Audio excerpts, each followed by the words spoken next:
किसी भी साउंड चालक को माही मनीषा का कार्यक्रम नहीं लेना है।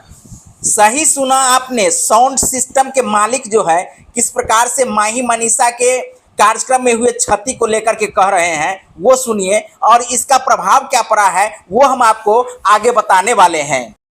नमस्कार, हम मन्नू साउंड के ऑनर मन्नू बात कर रहे हैं।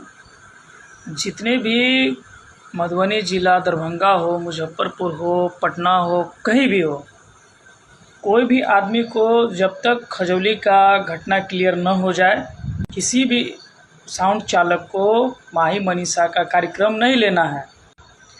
कोई भी साउंड चालक हो, किसी को भी कार्यक्रम नहीं लेना है तो नहीं लेना है। तो आपने सुन लिया ना कि कोई भी साउंड सिस्टम वाले माही मनीषा के कार्यक्रम को कवरेज नहीं करेंगे। इसका परिणाम सामने में देखने को मिला है। कलवाही में आज यानी 19 सितंबर को माही मनीषा का कार्यक्रम था और इस कार्यक्रम को जो है निरस्त कर दिया गया है। चूंकि ऐसे कार्यक्रम को निरस्त किया जाना चाहिए, इससे जो है समाज में बहुत सारी जो है विसंगतियां फैल रही है।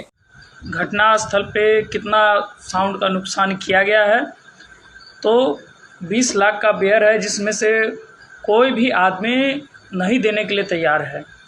समिति नहीं देने के लिए तैयार है, तो कोई भी आदमी, आप लोग कार्यक्रम मत लीजिए, क्योंकि हमें साउंड प्यारा है, हमें माही मनीषा प्यारा नहीं है। और इस वीडियो को जितना से जितना दूर तक हो सकता है आप लोग शेयर कीजिए, लाइक कीजिए, कमेंट कीजिए और काफ़ी दूर तक आप लोग शेयर कीजिए। धन्यवाद। मैं मिक्सर मन्नू साउंड का ऑनर।